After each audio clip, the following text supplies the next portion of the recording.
Hi hello friends, എല്ലാ കൂട്ടുകാർക്കും ടീച്ചറമ്മ സീരിയലിലെ നമ്മുടെ ക്ലൈമാക്സ് ആണ് കേട്ടോ.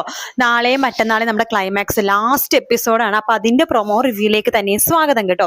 അങ്ങനെ വീണനെ മണവാട്ടിപ്പെണ്ണായിട്ട് കാണുമ്പോഴേക്കും എല്ലാവർക്കും ഷോക്ക് ആവാണ്. എല്ലാവരും എഴുന്നേറ്റ് നിന്നിട്ട് നമ്മുടെ കനിയെടുത്ത് ചോദിക്കുന്നുണ്ട്, ഇതെന്താ നീ ഞങ്ങളെല്ലാവരും കബളിപ്പിക്കുമായിരുന്നു, എല്ലാവരും മണ്ടന്മാരാക്കുമായിരുന്നു എന്നൊക്കെ ചോദിക്കുമ്പോഴേക്കും കനി പറയണ്ട് വീണയും ജോണും തമ്മിൽ ഭയങ്കര സ്നേഹത്തിലാണ്. പക്ഷെ ചെറിയ ചെറിയ പ്രശ്നങ്ങൾ കാരണം അവർക്കൊന്നാവാൻ സാധിക്കുന്നില്ല. അത് മുൻകൈ എടുത്ത് അവരെ ഒന്നാക്കുക എന്നുള്ളതായിരുന്നു ഈ കനിയുടെ ആഗ്രഹം. അല്ലാതെ ഒരാൾ ആഗ്രഹിച്ച ഒരു പയ്യന് ഞാൻ ആഗ്രഹിക്കുന്നത് ശരിയല്ലല്ലോ. പിന്നെ ജോണേട്ടന്റെ മനസ്സിൽ വീണ തന്നെയാണ്, ചെറുപ്പം മുതലാണെങ്കിലും ഇപ്പോഴാണെങ്കിലും. അതുകൊണ്ട് അവരല്ലേ ഒന്നാവേണ്ടത്. അതിനു വേണ്ടി ഞാൻ ഈ നന്മ പ്രവൃത്തി ചെയ്തു, ഞാൻ നല്ല കാര്യം ചെയ്തതിന് എന്നെ അഭിനന്ദിക്കുകയല്ലേ വേണ്ടത്, നിങ്ങളെല്ലാരും എന്നെ കുറ്റപ്പെടുത്തുവാണോ എന്ന് ചോദിക്കുകയാണ്.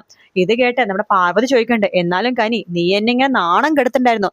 ഇതിനായിരുന്നോ നീ എന്നെയും നിന്റെ ഡാഡിനെ വിളിച്ചു വരുത്തിയത് ഞങ്ങളെ നാണം കെടുത്താൻ വേണ്ടി? ഇത് നീ മനഃപൂർവ്വം ചെയ്താണ്, ഞങ്ങളെ ഇൻസൾട്ട് ചെയ്യാൻ വേണ്ടി നീ മനഃപൂർവ്വം ചെയ്തതാണ് എന്ന് പാർവതി പറയുമ്പോഴേക്കും ചിരിച്ചുകൊണ്ട് കനി പറയണ്ടേ, എന്റെ ജീവിതത്തിൽ ഒരുപാട് നല്ല നല്ല സംഭവങ്ങൾ സംഭവിച്ചിട്ടുണ്ട്, ഒരുപാട് ചീത്ത സംഭവങ്ങൾ സംഭവിച്ചിട്ടുണ്ട്. ഒറ്റപ്പെട്ട് ഞാൻ ഒരുപാട് പൊട്ടിക്കരഞ്ഞ സമയങ്ങൾ ഉണ്ടായിട്ടുണ്ട്.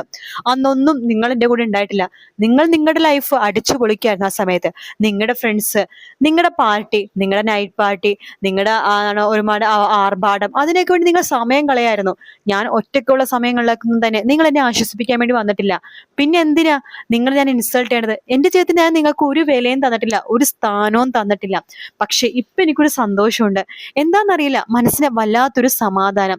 എന്റെ വിവാഹം എന്ന് അറിഞ്ഞിട്ട് നിങ്ങൾ രണ്ടുപേരും ഒന്നായിട്ട് ഇവിടെ വന്നല്ലോ, അതെനിക്ക് ഭയങ്കര സന്തോഷം. എപ്പോഴാണ് എൻ്റെ അച്ഛനും അമ്മയുടെ ആ ഒരു പ്രസൻസ്, ആ ഒരു ഇത് എനിക്ക് ഫീൽ ചെയ്യേണ്ടതേ ഇപ്പൊ ഈ സെക്കൻഡ് ആണ് എന്ന് കനി പറയാണ്. ഇത് കേട്ട് സരസ്വതി പറയണ്ട്, കേട്ടില്ല ചേച്ചി, അവളുടെ സ്നേഹം കണ്ടില്ലേ? നിങ്ങൾ അവളുടെ ജീവിതത്തിൽ എന്തെങ്കിലും നല്ല കാര്യത്തിന് നിന്നിട്ടുണ്ടോ? ഒരിക്കൽ പോലും നിന്നിട്ടില്ല. അവളെന്തൊരു പാവമാണെന്ന് നിങ്ങൾക്ക് അറിയാവോ? നിങ്ങൾ ശരിക്കും നിങ്ങൾ നല്ലൊരു മോളെ മിസ് ചെയ്യുകയാ ചെയ്തത്. നിങ്ങൾക്ക് പ്രായമായി വരുവാണ്. ഇപ്പത്തെ ഈ ചോരത്തിളപ്പും കാര്യങ്ങളൊക്കെ പതുക്കെ പതുക്കെ കുറഞ്ഞുകൊണ്ടിരിക്കുകയാണ്. വയസ്സാം കാലത്ത് ഇങ്ങനത്തെ മക്കളുള്ളതാണ് നമ്മുടെ ഭാഗ്യം. കനീനെ പോലത്തെ ഒരു മോളെ കിട്ടിയത് നിങ്ങളുടെ ഭാഗ്യമാണ്. പക്ഷെ നിങ്ങൾക്കത് മനസ്സിലാവുന്നില്ല എന്ന് പറയാണ്. അത് കേൾക്കുമ്പോൾ റാംജിക്കും പാർവതിക്കും ഏറെ കുറെ കാര്യങ്ങൾ മനസ്സിലാവാട്ടോ. അവരുടെ തെറ്റ് അവർക്ക് മനസ്സിലാവാണ്. റാംജി പറയണ്ട്, സരസ്വതി പറഞ്ഞ ശരി തന്നെയാണ്, എനിക്കിപ്പോ അത് ശരിക്കും ഫീൽ ചെയ്യുന്നുണ്ട്. കനീനെ പോലത്തെ ഒരു മകളെ കിട്ടാൻ ഭാഗ്യം ചെയ്യണം. മോളെ സോറി, നിന്റെ ഇത്രയും വർഷം ഞങ്ങൾ പാഴാക്കി, അതിനൊരിക്കൽ തിരിച്ചു കിട്ടില്ല. പക്ഷെ ഞങ്ങൾ നിനക്ക് പ്രോമിസ് ചെയ്യാണ്, നിന്റെ എല്ലാ കാര്യത്തിലും ഞങ്ങൾ രണ്ടുപേരും ഇനി മുതൽ ഒരുമിച്ചായിരിക്കും എന്ന് പറയാണ്. അത് കേൾക്കുമ്പോൾ കനിക്ക് ഷോക്കാവാണ്. സത്യമാണോ? സത്യമാണോ എന്ന് പറയുമ്പോഴേക്കും കനി വേഗം പോയിട്ട് തന്റെ അച്ഛനും അമ്മേനെയും കെട്ടിപ്പിടിക്കുകയാണ്.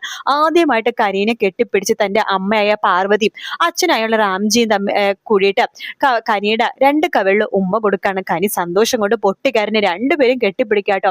സരസ്വതി പറയണ്ടേ, എന്തായാലും ഈ ഒരു നാടകം അവസാനം ഇങ്ങനെ ആയതിൽ വല്ലാത്ത സന്തോഷമുണ്ട്. ജോണിനെ വീണിനെ കിട്ടുകയും ചെയ്ത് എന്റെ കനിമോൾക്ക് സന്തോഷമുള്ള കാര്യം നടന്നും ചെയ്തു എന്ന് പറയണം. അപ്പൊ എല്ലാവർക്കും ഭയങ്കര സന്തോഷത്തിലും കൈയടിച്ച് പാസ്സാക്കണം. സമയം കളയേണ്ടെന്ന് രജിസ്ട്രാർ പറയുന്നുണ്ട്.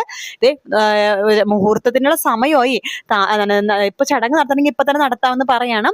അങ്ങനെ വീണയും ജോണും സൈൻ ചെയ്യുന്നതിന്റെ ഭാര്യ ഭർത്താക്കന്മാരാകാണ്. അപ്പൊ ആ സമയത്താണ് നമ്മുടെ വേറൊരു കാര്യം കൂടി മുന്നിൽ വെക്കണം നമ്മുടെ കനി. വേറൊന്നുമല്ല, അപ്പോ ഇപ്പൊ എല്ലാം സെറ്റായി, എല്ലാം ശുഭമായി. പക്ഷെ ഒരു ചെറിയ കാര്യം കൂടി ഉണ്ട് ശുഭമാക്കാനായിട്ട്.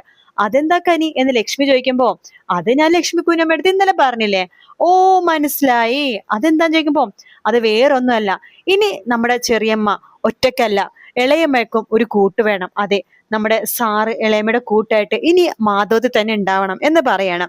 അങ്ങനെ നമ്മുടെ സരസ്വതി ടീച്ചർക്കും നമ്മുടെ മാഷിനും കല്യാണവും നടത്തുന്നില്ല, പക്ഷെ രണ്ടുപേരും ഒന്നാക്കാൻ വേണ്ടി തീരുമാനിച്ചിരിക്കുകയാണ് പിള്ളേരെല്ലാരും കൂടി.